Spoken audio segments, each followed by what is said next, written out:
Twyla? But yes. So one day this past week, you mentioned the wussification, if you will, of men in America. And you've also spoken about women, 40 to 60, sitting alone out in bars. Well, why do you think we're sitting alone out in bars? There's not a man that we would want. What? What are you saying, Twyla? So earlier you had talked about the wussification of men. Are you right? drunk? No, I am not. Okay. Go ahead.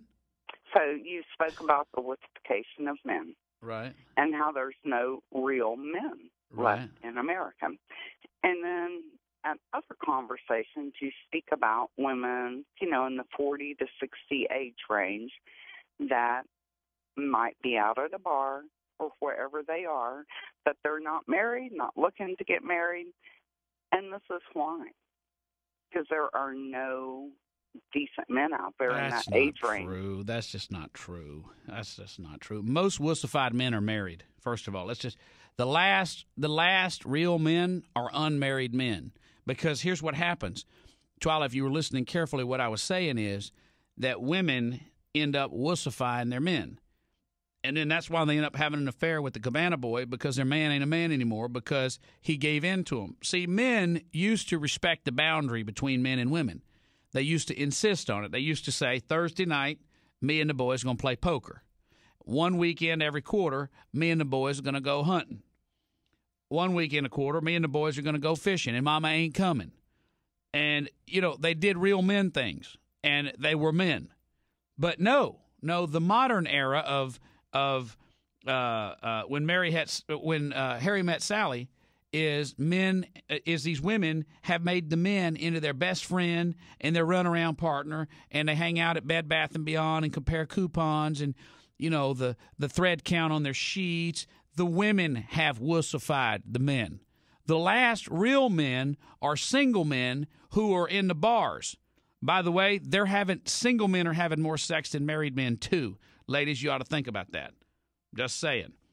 I'm not speaking from experience. Trust me. But I'm saying the wussification of men is not because men chose that. Well, they allowed it. It's because men stopped being men. So if you want a real man, go to a bar. That's the last real men. And I'll guarantee you, Twyla, within 2 years, he'll be half the man he was before. You hear that women in the same house will sync up their cycles. I think these women have got their men syncing up their cycles. They've wussified them so much. And these men think that they're doing their woman a favor, but what ends up out of the deal is you're giving in to her every demand that when she calls, you pick up and you sit there beside her and you don't ever go out and you don't ever do anything on your own and you don't ever allow yourself to be a man. And after a while, you're boring. You're her friend. That's why she has to watch Mad Men to see a real man that smokes a cigarette and talks dirty. Because you've allowed yourself to be wussified into this little effeminate creature, this whole metrosexual. When men tell me today, yeah, I'm something of a metrosexual, I go, you're a woman. You're a woman that has to shave. That's it. You're not a real man. I walk around all day with the most supremely awesome beard that you will probably see if Billy Gibbons and Dusty are not around. Why are you questioning them? It's pretty cool. And this is a funny story. Men come up to me all day and want to harass me about my beard. You need to trim it down a little. I mean, I'm not saying don't wear it, but just trim it down a little. Why? So it'll look douchey? I don't want to look douchey. I want to be me. I'm not Michael Moore. I wear a grown man's beard that is not shaved, and my hair is unkempt. And you know what? When you're not looking, your wife tells me how good it looks. That's the way that works. Women come up and go, I like that beard. Can I touch it? And the fellas are all, you have to trim it. Do I also have to clip my nails?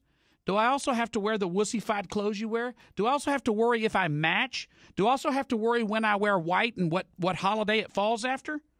Do I also have to drive exactly the car you do and watch exactly the little nondescript metrosexual TV shows you do? Well, that's disgraceful.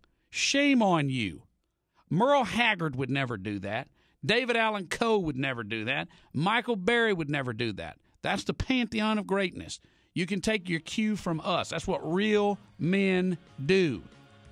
And if you're taking your cue from that extreme home makeover guy or the runway, catty little runway guy or one of those, then you need to check yourself. We here at the Michael Berry Show believe that a grown-ass man or a lesbian woman should be able to pop a cold beer on the drive home on Friday. Pretty good drinking beer.